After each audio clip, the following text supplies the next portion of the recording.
성도 여러분 안녕하십니까? 네. 오늘 원근 각지에서 저희 교회를 방문해 주신 여러분 모두를 환영합니다. 특창 감사합니다. 네. 특창의 내용대로 나의 갈 길 다 가도록 주님 은혜 속에서 끝까지 승리할 수 있도록 하나님께서 여러분들을 붙드시게 되시길 바랍니다. 예. 성백이 아버님 감사합니다. 예, 환영합니다.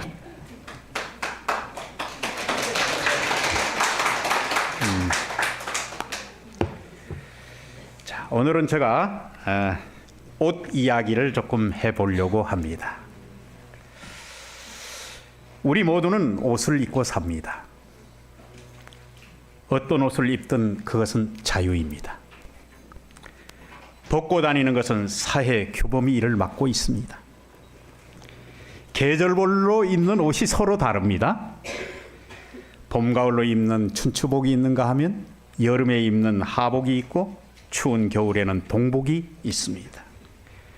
별의별 옷들이 세상에 존재합니다. 우리가 존재하는 이 세상에 어떤 옷이 가장 비쌀까?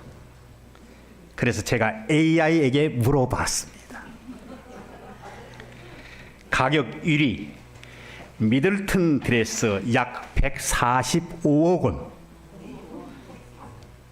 2위 블랙 아이 아몬드 드레스 약 63억 원. 제가 여러분 이렇게 큰 숫자의 옷을 여러분들에게 얘기하는 것 부러워하라고 그렇게 얘기한 것 아닙니다. 참고로 항공우주복은 약 한 200억 원 정도 간다고 합니다. 아마 누군가 이 옷들이 필요하기 때문에 사람들은 만들고 싶은 모양입니다. 그런데 결론은 아무리 값비싼 옷이라 하더라도 그 옷을 입는다고 해서 그것이 천국 가는 시민의 티켓이 될 수는 없습니다. 성경에는 아주 다양한 옷들이 나옵니다. 긴 옷과 짧은 옷이 나오고 권위 있는 옷이 나오고 초라한 옷이 나온 반면에 채색 옷과 배옷이 나오고 흰 옷과 피 묻은 옷이 나옵니다. 여러분 엘리야의 겉옷이 엘리사에게는 능력의 옷이 되기도 했습니다. 매년 제사를 드릴 때 어린 사무엘에게 겉옷을 지어다가 입힌 한나의 에봇 이야기도 나옵니다. 엔게디 동굴에서 사울의 옷자락을 베고 마음에 찔려했던 다윗의 이야기도 나옵니다. 여러분 암논의 관계로 몸을 버린 다말이 채색 옷을 입고 통곡하는 이야기도 나옵니다. 그렇게 모질게 하나님을 반대하던 아방이 옷을 찢고 굵은 배로 몸을 동이고 회개한 이야기도 나옵니다. 신할산 아름다운 외투 한 벌과 은 200, 금 50을 가지고 그 탐욕의 골짜기에서 묻힌 아간의 이야기도 나옵니다.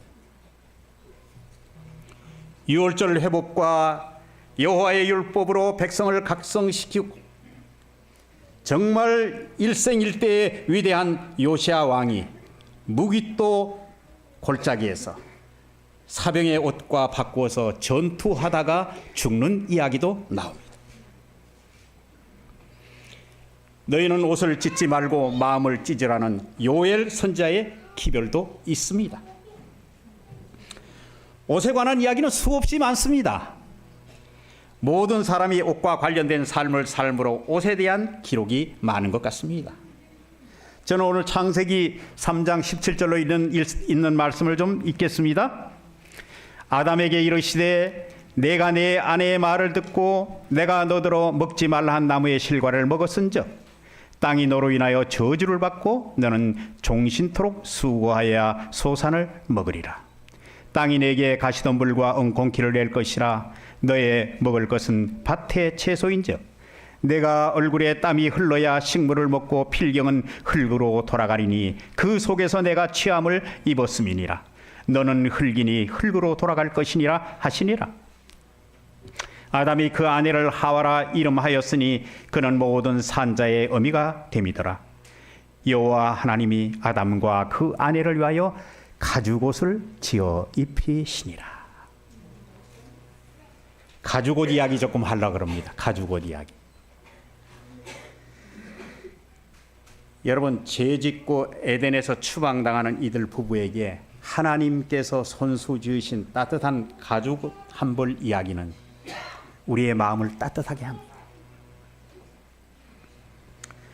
하나님은 그들에게 그 옷을 입히시면서 추위를 이겨야 하며 온갖 고난과 모든 어려움을 극복해야 하며 현실의 삶 속에서 살고 살아갈 그런 삶의 의복이었던 것입니다.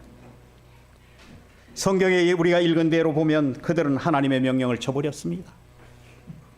욕심이 과했습니다. 너희가 하나님처럼 될까 봐 하나님이 이것을 못 먹게 하신 것이라는 사단의 속삭임이 하와의 귀에는 아주 아름다운 멜로디로 들렸습니다. 하나님에 대한 오해와 의심이 들기 시작했습니다. 그녀의 마음을 녹일 만큼 그 속삭임 뒤에는 이런 큰 일이 있을지 상상도 못했습니다. 비틀전한 사람들 상권에는 이렇게 그 내용을 소개하고 있습니다. 죄에 대한 생각이 그를 공포심으로 채웠다. 지금까지 온화하고 일정한 온도를 유지했던 공기가 이 범죄한 부부에게 차갑게 느껴졌다. 그들이 누려왔던 사랑과 평안은 사라지고 그 대신 그들은 죄에 대한 의식, 장래에 대한 공포, 벌거벗었음을 느꼈다. 그들을 두르고 있던 빛의 두루마기는 이제 사라져버렸다. 그리하여 그들은 스스로의 힘으로 가리개를 만들어 빛의 옷을 대신하려고 노력하였다. 왜냐하면 그들이 벌거벗은 채로 하나님과 천사들 앞에서 설 수 없었기 때문이다.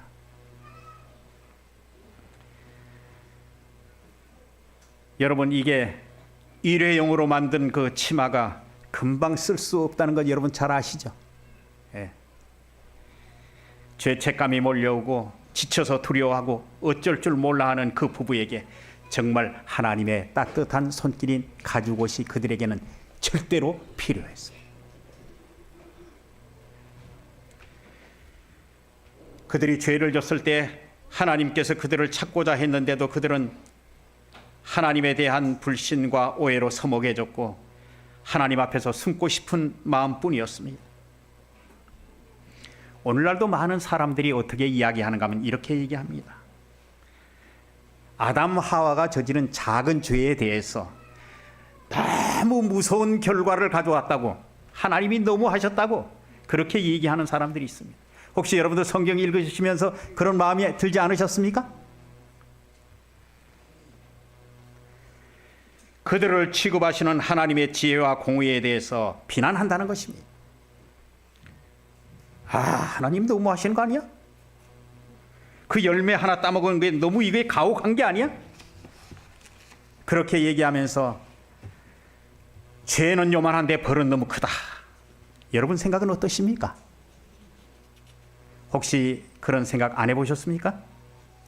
근데 사람들이, 제가 여기에 있는 내용을 다 읽지는 않지만은 왜 그런가 하면 사람들이 이렇게 아담 하와가 저지른 죄를 너무 하나님께서 벌을 심하게 주셨다 이렇게 또 얘기를 하지만은 사람들이 또 어떻게 하는가 하면 아담 하와가 저지른 죄가 아주 그렇게 크다면 내가 저지른 죄는 아무것도 아니야. 거기에 비하면 세 발의 피야. 또 이렇게 얘기한다는 겁니다. 그래서 화이트는 여기 이렇게 기록했습니다. 여호와께서는 죄의 경중에 관계없이 당신께 불쾌한 것임을 분명히 하셨다. 작은 죄든 큰 죄든 하나님께서는 죄에 대한 것을 불쾌히 여기신다는 것입니다. 겸비하게 그리고 말할 수 없는 슬픔으로 그 아름다운 집을 작별하고 죄의 저주가 내린 땅에 살기 위하여 나아갔다. 일찍이 그렇게 온화하고 일정한 온도를 유지했던 대기가 현저한 변화가 일어났다. 그러나 여호와께서는 자비로우시게도 극단적인 한서에서 보호하려고 그들에게 가죽옷을 마련해 주셨다. 제가 이것을 읽으면서 다시 한번 하나님의 은혜에 감사하게 됐습니다. 저도 내 자녀들이 만약에 부모의 뜻을 거스리고 지 마음대로 그렇게 한다 그러면 죽든지 말든지 아마 그런 마음이 들었을 건데, 하나님께서 그들이 나가기 전에 가죽옷을 지어 입히셔서 그 추운 한서를 피할 수 있도록 그렇게 하셨다는 것입니다. 그러면서 그 가죽옷을 입고 나가는데 아담이 봅니다. 시든 꽃을 봅니다. 꽃잎이 떨어집니다. 부모가 죽은 것보다 더 슬픈 생각이 들었습니다. 이게 뭐지? 내가 죄를 짓고 나니 이런 결과가 오네. 그 다음에 또 연약하고 우아한 꽃들이 죽는 그런 것들을 보면서 큰 슬픔을 느꼈습니다. 그리고 모든 생물들이 이렇게 죽어지는 것을 보고 그는 운명이라는 엄숙한 사실을 마음에 생생히 심어주면서 이 죽음이 왜 이렇게 온 것인가를 깨닫게 해 주었습니다. 그래서 그가 입은 옷은, 그 가죽옷은 말입니다, 기억의 옷입니다. 그 옷은 용서의 옷이며 희생의 옷이었습니다. 그 다음에 또 한 이야기를 들려드리고 싶습니다. 두 번째 이야기는 대제사장 여호수아에 대한 이야기입니다. 이것은 실제 있었던 이야기가 아니고 스가랴서의 한 이상을 보여준 것입니다. 그런데 스가랴 3장 1절로 4절에 있는 말씀을 조금 한번 띄워줘 보실래요?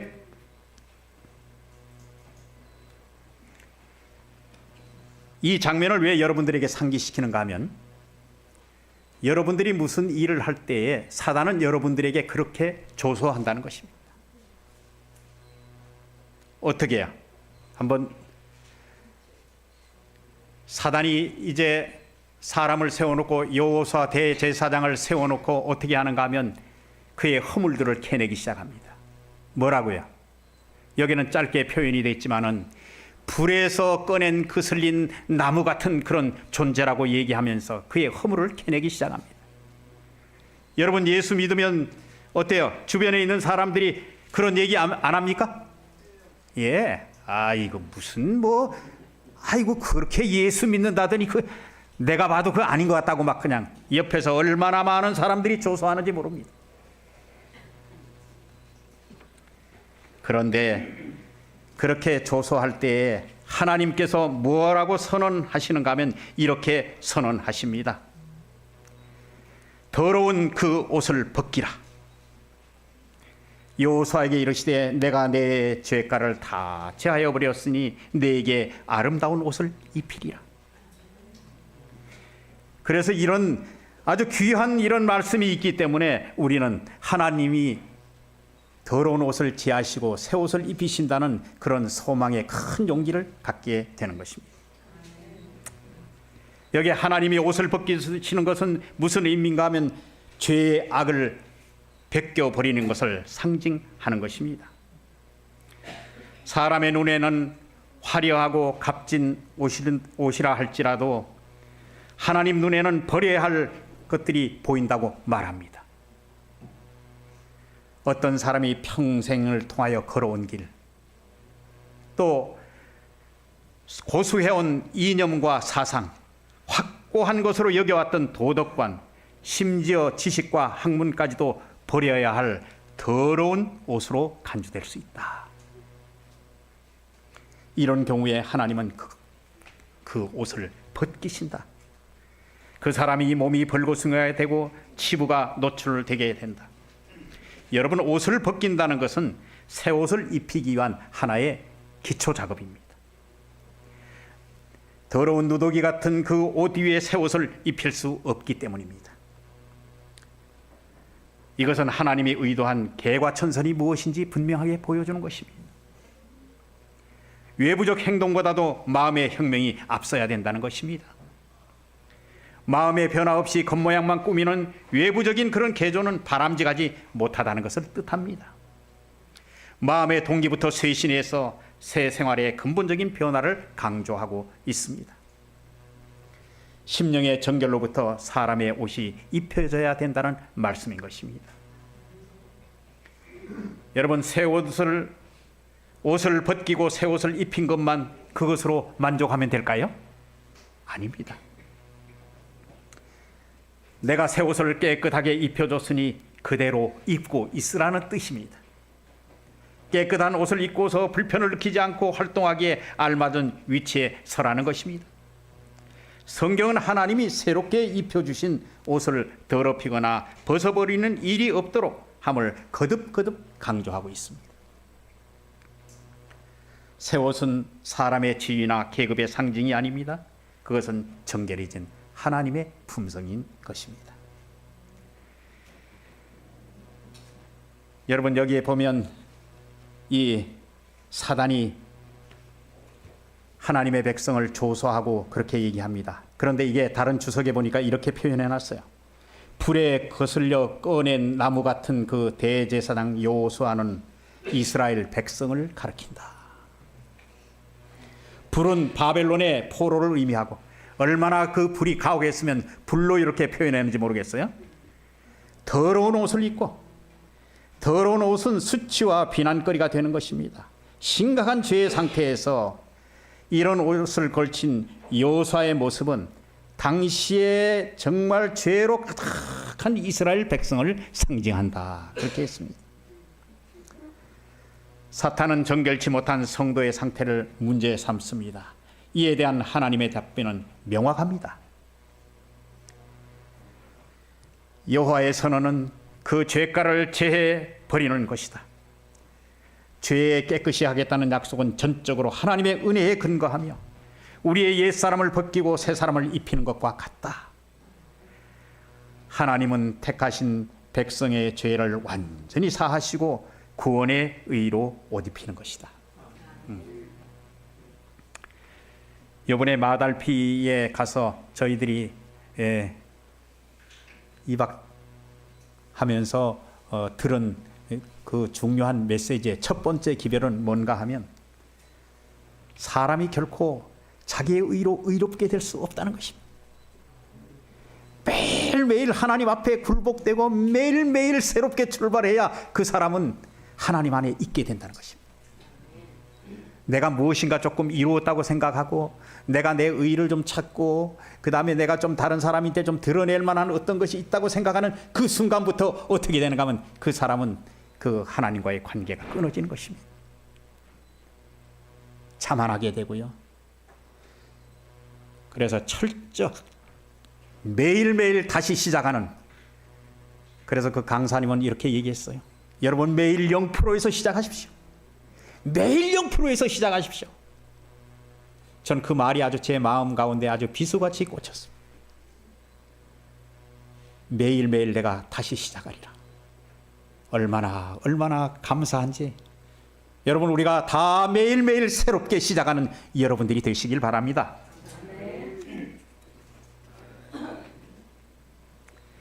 그 다음에 여기에 또 한 이야기를 들려드리겠습니다. 이 이야기는 아버지를 떠난 한 아들이 있었습니다.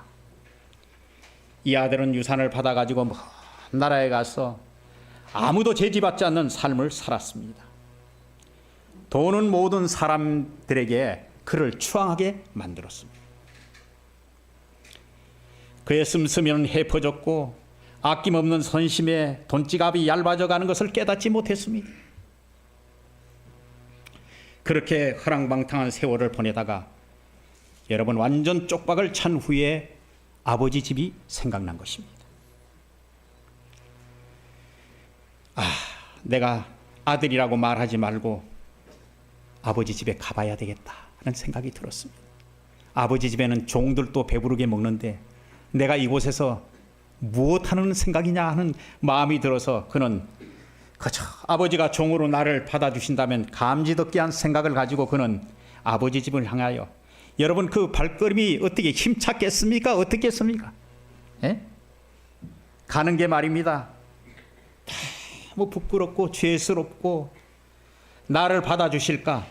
이런 고민 저런 고민하면서 아버지 집에 보이는 곳까지 그가 그렇게 걸어갔는데 아버지는 아직 상거가 먼데 먼 곳에서 바라보시고 있다가 그 아들을 향하여 아버지가 달려나오는 것입니다.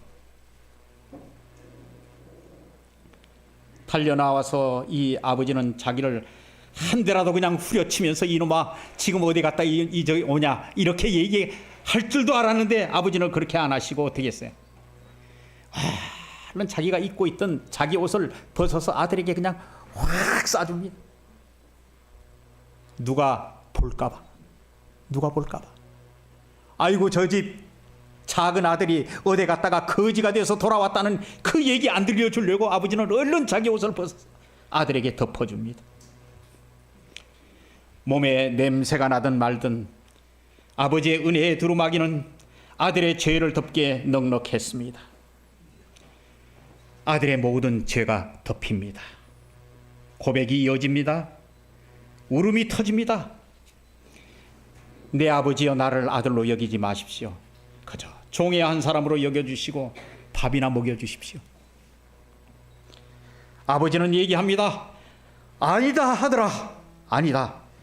나는 너가 집을 나간 후에 하루도 잊어본 적이 없다. 밥을 먹을 때에도 너가 혹시 굶지 않나 생각했고 무슨 고생이나 하지 않는지 몸이 아프진 않는지 온통 너 생각으로 내가 세월을 보냈다. 잘 왔다 아들아. 너는 죽었다가 살아난 아들이다. 내가 너를 위하여 잔치를 베풀리라. 이봐라 내 아들이 돌아왔다. 그의 손에 가락지를 끼우고 발에 신을 신기우라.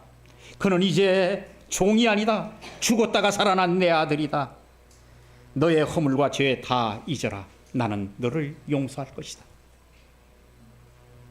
아버지를 배신하고 떠나갔던 그 아들을 아버지의 마음을 아프게 하고 고통스럽게 만들었던 그 아들을 아버지는 용서했습니다.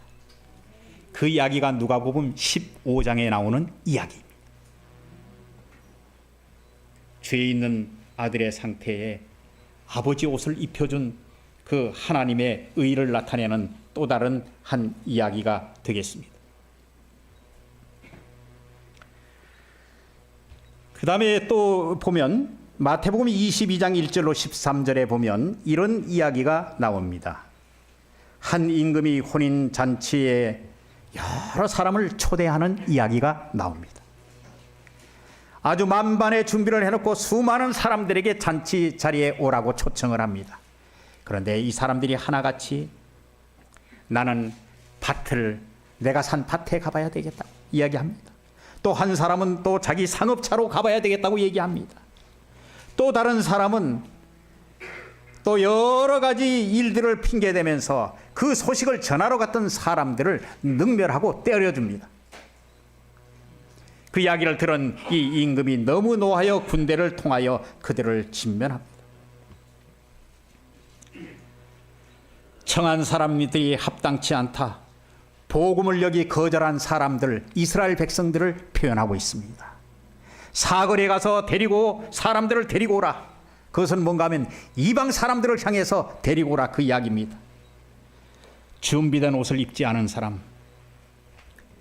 여러분 그 중에 한 사람이 있었는데 이 이스라엘 나라에는 어떤 일이 있었는가 하면 잔치 자리에 예복을 보냅니다. 손님에게. 그러면 그 주인이 원하는 대로 그 예복을 입고 잔치 자리에 참여해야 합니다. 근데 그 중에 모든 사람이 다 예복을 입었는데 한 사람만이 유독이 예복을 안 입은 사람이 있어. 그래서 주인이 묻습니다. 왜 예복을 입지 않았냐고.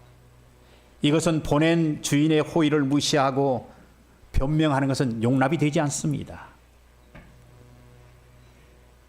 여러분 얼마나 이것은 보면 타락한 죄인이 우리 힘으로 구원의 잔치에 참석할 수 없음을 아시고 그리스도의 십자가에 의해 예복을 준비해 주셨다. 의의 예복을 입지 않고는 단 한 사람도 구원받을 수 없다. 우리는 이런 놀라운 사실을 알게 됩니다. 그 다음에 여기에 구속의 경륜에는 사람을 구원하는 일보다 더 광범위하고 깊은 목적이 있었다. 예수님이 우리를 구원하는 목적 외에 더 깊은 목적이 있었단 말입니다. 그리스도께서 이 일만을 위해서 세상에 오시지 않았다. 우리의 죄 때문에 우리를 구원하시기 위해서 그렇게 십자가에 달려 돌아가시는 그 일만 하시기 위해서 오시지 않으셨다는 것입니다. 그분께서 오신 것은 단순히 이 작은 세계의 거민들이 하나님의 율법을 마땅히 생각해야 할 때로 생각하게 하는 것뿐만 아니라 온 우주 앞에서 하나님의 품성을 옹호하시기 위해서 그렇게 하셨다. 예. 여러분요, 여기는 아주 엄청난 비밀이 있습니다. 사람의 죽음을 위하여 죽으신 그리스도의 행위는 사람들을 하늘에 접근시키는 일에 가능하게 할 뿐만 아니라 사단의 반역을 처리하심에 있어서 하나님과 그분의 아들의 정당하심이 온 우주 앞에서 옹호되어야 하는 것이다. 이것은 하나님의 율법의 영원 불변성을 확립한 것이며 죄의 본질의 결과를 나타낼 것이라고 이야기하고 있습니다. 그 다음에 또 한 이야기가 있습니다. 예수님이 입혀주신 옷에 대한 이야기입니다. 우리가 입어야 할 옷에 대한 이야기입니다. 갈라디아 3장 26절과 27절에 이렇게 말씀하셨습니다.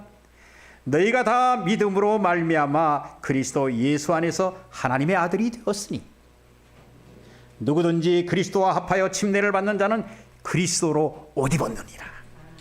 네. 여러분, 우리가 침례받고 그 다음에 그리스도와 합하여 침례를 받게 되면 우리는 그리스도로 옷 입은 사람이 되는 것입니다. 너무나 명백한 증거를 그렇게 해놓고 있습니다. 품성 속에 나타난 하나님과 예수 그리스도에 대한 지식은 땅 위에서나 하늘에서나 평가받는 어떤 것보다 높을 것이다. 그것이 바로 최고의 교육이다. 그것은 하늘 도성의 정문을 여는 열쇠이다. 그리스도를 옷 입는 모든 사람이 이 지식은 소유하는 것이 하나님의 목적이다. 교회 증언 8권 317페이지에 그렇게 말씀하고 있습니다. 계시록 3장 4절과 5절의 말씀입니다. 사대에 그 옷을 더럽히지 아니한 몇 명이 있어 흰옷을 입고 나와 함께 다니리라. 이기는 자는 흰옷을 입을 것이요. 계시록 3장 18절에 라오디게아 교회에서도 흰옷을 사서 입어 벌거벗은 수치를 보이지 않게 하라. 하나님이 입혀주시는 의의 옷 깨끗이 간직하는 성도들이 되십시다. 매일매일의 상태를 다시 점검하는, 다시 시작하는 우리가 되십시다. 날마다 새롭게 0%에서 다시 시작하고 그저 우리가 부족하지만은 하나님을 의지하지 않으면 안 된다는 이 사실을 우리가 잊어서는 안 될 것입니다. 무화과 나무 잎으로 만든 치마가 일회용인 것처럼 하나님이 지으신 따뜻한 가죽옷이 필요한 것입니다. 사단의 정죄와 조소에도 하나님은 선언하십니다. 아버지의 자녀를 용서하시는 사랑에서 입혀주신 그분의 은혜의 옷을 우리는 간직해야 할 것입니다. 집 나간 아들에게 따뜻하게 씌워줬던 그 아버지의 따뜻한 옷. 여러분, 칭의의 축복이 요지되는 길은 끊임없이 의지를 그리스도께 굴복시키는 것이다. 청로의 계단 62페이지에 그렇게 말씀하고 있습니다. 우리 하나님께서 입혀주시는 그런 옷 입고 싶지 않으십니까? 그것은 내 의로 이루어지는 것이 아닙니다. 우리 자신을 하나님께 내어 맡길 때 하나님께서 날마다 새로운 은혜로 우리를 새롭게 만들 것입니다. 그렇게 해서 우리가 넘어질 때마다 하나님을 더 우리가 바라고 하나님 앞에 더 우리의 마음을 낮추고 그렇게 해서 하나님의 의를 이루어가는 우리 모두가 되십시다. 내가 무엇인가 이루겠다는 그것은 아주 어려운 일입니다. 내가 언제 또 시간이 되면 여러분 거기서 공부한 여러 가지 것들 중에 완전에 대한 이야기도 여러분들에게 한번 하겠습니다. 사람이 얼마나 우리가 예수님처럼 될 수 있을까요? 예? 우리의 근본이 달라요. 근데 사람들은 자꾸 생각할 때 우리 예수님의 품성과 이런 걸 닮아가지만 근본적인 것을 우리가 자꾸 잊어버려요. 우리는 땅에 속한 사람이고 예수님은 하늘에 속한 사람입니다. 다릅니다. 근데 사람들이 자꾸 생각할 때 완전 그렇게 하다가 보니까 그것이 오늘날 우리 교회 안에 완전이라는 이런 사상이 들어와서 많은 사람들의 지금 상태를 좀 먹고 있습니다. 우리 인간의 의는 아무것도 아닙니다. 여러분, 하나님의 의를 믿으시게 되길 바랍니다. 그분의 의가 우리를 변화시키고 그분의 의가 우리를 새롭게 만드는 것입니다. 오늘 옷 이야기를 통해서 하나님께서 여러분들의 삶에 거룩한 주님의 옷으로 입히고 그것을 잘 보존하고 깨끗이 보존해서 하나님 앞에 승리하는 여러분 모두가 되시기를 이 시간에 주님의 이름으로 축원합니다. 아멘.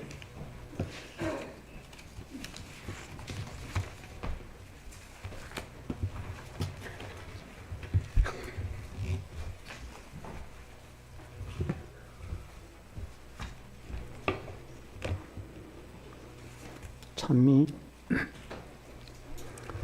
345장. 우리 주님 앞에 우리 마음을 다시 한번 새롭게 드리는 마음으로 다 같이 일어나셔서 주시겠습니다.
하늘에 계신 아버지 하나님, 오늘 저희들에게 주님께서 입혀주시는 거룩한 의의 옷에 대해서 저희들이 말씀을 들었습니다.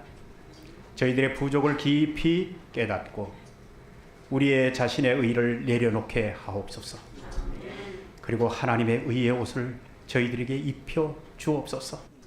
그리고 그 옷 입고 깨끗한 삶을 살아가도록 주여 힘을 주시옵소서. 이제로부터 이 규례교회에 속한 모든 성도들의 삶을 지켜주시고 가정마다 든든히 서갈 수 있도록 하나님의 역사하심이 함께해 주옵소서. 예수 그리스도의 이름으로 간절히 기도드립니다. 아멘.